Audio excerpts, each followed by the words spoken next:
So hello guys, मैं हूँ सिमरन मिश्रा और ये है मेरा लेक्चर नंबर 5 जो कि है फिजिक्स क्लास 10, बुक है एस्चन। और हमारा आज का टॉपिक है इलेक्ट्रिक करंट क्या होती है। ठीक है, तो बेसिकली इलेक्ट्रिक करंट एक फ्लो ऑफ इलेक्ट्रिक चार्ज है, मतलब कि फ्लो ऑफ इलेक्ट्रॉन भी हम लोग बोल सकते हैं in a conductor such as metal wire. किसी भी कंडक्टर में, जैसे एग्जाम्पल हम लोग मेटल वायर ले लेते हैं। ठीक है, और करंट जो होती है वो हमेशा एक कंडक्टर में हाई पोटेंशियल से लो पोटेंशियल में मूव करती है। तो सबसे पहले इलेक्ट्रिक करंट के बारे में हम लोग इम्पोर्टेंट पॉइंट्स लिखते हैं। ठीक है, तो हमारा पहला मेन पॉइंट्स क्या है? The electric current is a flow of electric charge. The electric current is a flow of electric charge.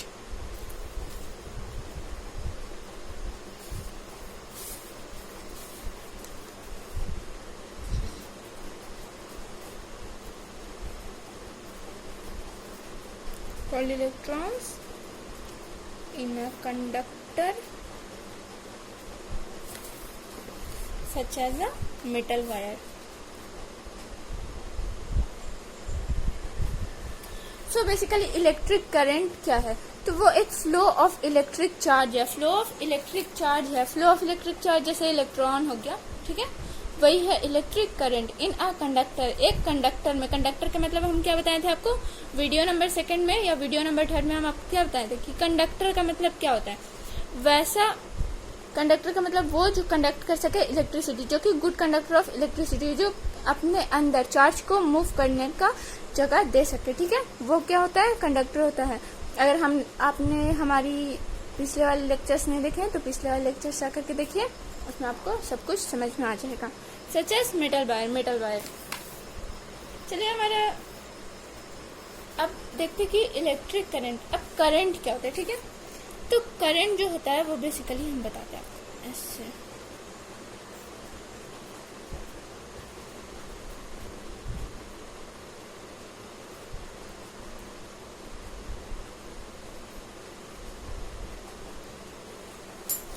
Current जो होता है, current flow, current always flow करती है कैसे? थ्रू अ कंडक्टर, कंडक्टर के थ्रू। कैसे? High potential to low potential. हमेशा current flow करेगी कैसे? हाई पोटेंशियल से लो पोटेंशियल के तरफ। ठीक है, यही है। अब चार्ज फ्लो थ्रू कंडक्टर पर section area per unit time in second. अब चार्ज जो होती है वो फ्लो करती है कंडक्टर में कैसे? पर सेक्शन एरिया या पर यूनिट टाइम में, 1 सेकेंड में। तो C/सेकेंड इज कॉल्ड एन एम्पियर, और इसको हम लोग एम्पियर बोलते हैं। पहले हम लोग ये देख लेते हैं। The magnitude of electric current in a conductor is the amount of electric charge passing through the conductor in 1 second. अब मैग्नीट्यूड क्या होता है? ठीक है, यहाँ पे देखिए, द सेकेंड मेन पॉइंट है ये, the magnitude of electric current. The magnitude of electric current in a conductor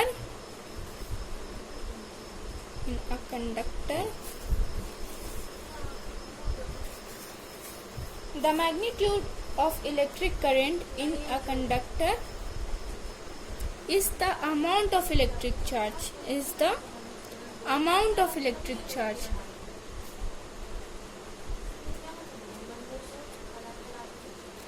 passing through a given point,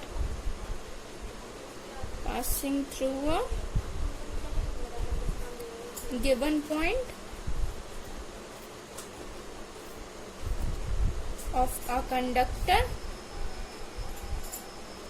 in a 1 second। ठीक है, यहाँ पे हम लोग देखते हैं magnitude of electric current in a conductor is the amount of electric charge passing through a given point of a conductor in 1 second.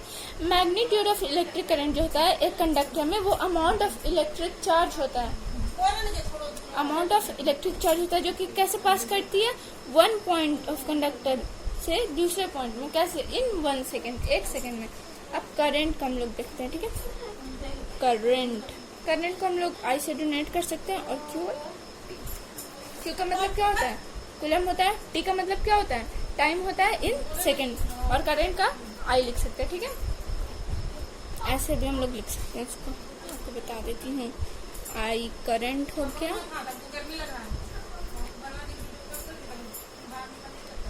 Q हो गया कूलम, और T हो गया क्या हमारा टाइम हो गया। ठीक है, हो गया कि नहीं हो गया।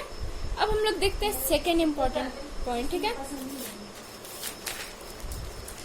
हम लोग ऐसा भी लिख सकते हैं, ठीक है, कि कूलम पर सेकेंड को हम लोग क्या लिख सकते हैं, एम्पियर लिख सकते हैं, एम्पियर। ठीक है, जिसको हम लोग ए से डोनेट करते हैं। कोई भी अगर आपसे क्वेश्चन पूछेगा ना कि कूलम पर सेकंड क्या होता है, तो एम्पियर होता है, आप लोग डायरेक्ट लिख सकते हैं। अब ऐसा यूनिट ऑफ इलेक्ट्रिक करंट क्या होता है, वो एम्पियर ही होता है। इन नेक्स्ट इंपॉर्टेंट पॉइंट है आपके बोर्ड एग्जाम्स के लिए, हमेशा याद रखिएगा, 1 नंबर में पूछता है। द ऐसा unit of electric current is ampere, ampere. ऐसा यूनिट ऑफ इलेक्ट्रिक करंट क्या होता है हमारे, एम्पियर होता है। इसको किससे डोनेट करते हैं, ए से डोनेट करते हैं, हमेशा याद रखिएगा। Q क्या हो गया, इसमें कूलम हो गया, उसके बाद T क्या हो गया हमारा, T टाइम हो गया, और उसके बाद I क्या हो गया, I करंट हो गया। ठीक है, आपको बताइए ना मैं, Q इक्वल टू हम लोग क्या लिख सकते हैं, IT लिख सकते हैं, T equal to I equal to QT हम लोग लिख सकते हैं, current equal to coulomb upon time.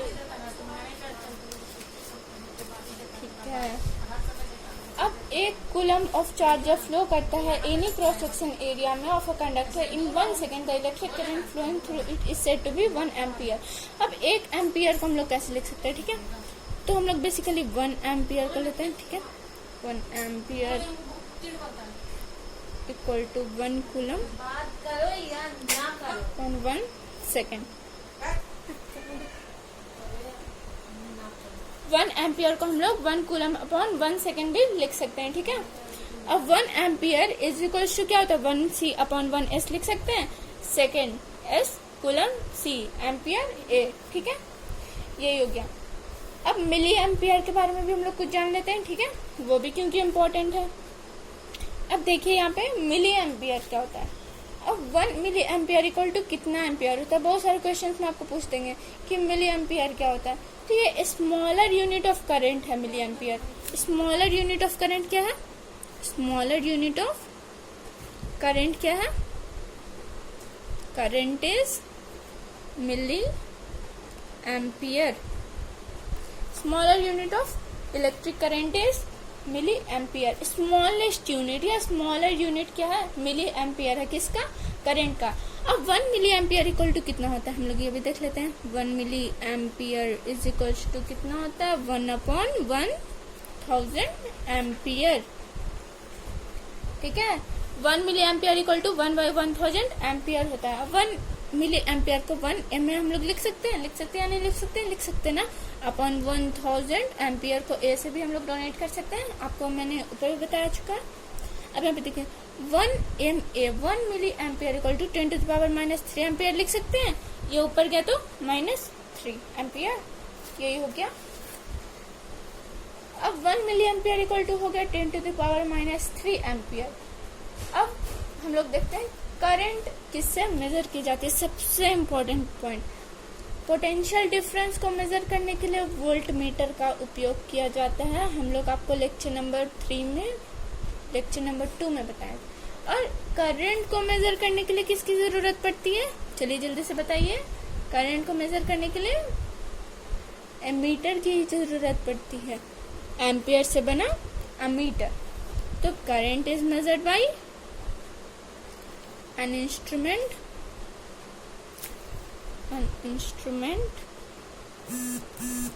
called ammeter।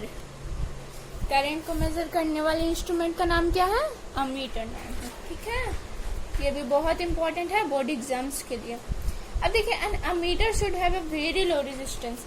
Ammeter का बहुत लो रेजिस्टेंस है, बहुत low resistant. An ammeter has a very low resistance। इसका रेजिस्टेंस क्या होता है, बहुत लो होता है, बहुत लो। ठीक है, अब अमीटर का अगर हम लोग को आ गया कि कैसे पहचानेंगे, तो ये ले लेते हैं बैटरी, यहाँ पे अमीटर, और ये ऐसे, इसका ऐसे भी लिख दीजिएगा, फुल मार्क्स देगा आपको, ठीक है। Ammeter always connected in A series current carrying conductor और रेजिस्टेंस। अमीटर हमेशा कनेक्ट होता है सीरीज में, ये भी एक इम्पॉर्टेंट पॉइंट है। Ammeter always connected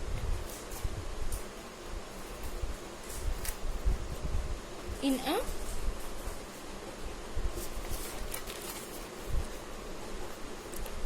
series current carrying conductor और रेजिस्टेंस। अमीटर जो है वो ऑलवेज कनेक्ट होता है series of conductor carrying conductor में, मतलब कि हमेशा सीरीज में ही कनेक्ट होता है। कौन सा? अमीटर। और अमीटर क्या है? An instrument which is used to measure current. वो क्या हो गया? अमीटर। हमेशा याद रखिएगा, करंट को किससे मेजर करते हैं? अमीटर से, और पोटेंशियल डिफरेंस को वोल्टमीटर से, ठीक है, याद रखिएगा, याद हो जाएगा। हाँ, अमीटर के पास बहुत ही लो रेजिस्टेंट होता है और उसको हम लोग शंट भी बोलते हैं। लो रेजिस्टेंस है तो शंट, यहाँ पे आप लोग लिख सकते हैं शंट, ठीक है, हम लोग शंट भी बोल सकते हैं क्योंकि इसका बहुत लो रेजिस्टेंस होता है, बहुत ज़्यादा लो रेजिस्टेंस होता है। सो आज के लिए हमारा टॉपिक यहीं पे ख़त्म करते हैं और नेक्स्ट में हम आपको इससे रिलेटेड कुछ क्वेश्चंस बताएंगे। और आज के लिए बस इतना ही। अगर आपको इससे रिलेटेड, इस टॉपिक से रिलेटेड कोई भी डाउट हो तो आप कमेंट सेक्शन में मुझे लिख करके बता सकते हैं। और प्लीज़ गाइस मुझे सपोर्ट करिए, मेरे वीडियोज़ को लाइक कीजिए, सब्सक्राइब कीजिए और कमेंट बॉक्स में कमेंट भी डालिए। अगर आप लोग चाहें तो मैं आपको आपके डाउट्स टाइम पे क्लियर करवा सकती हूँ, और अगर आप लोग चाहें तो मैं आपके लिए लाइव भी आ सकती हूँ। प्लीज़ प्लीज़ प्लीज़ सपोर्ट करिए एंड थैंक यू।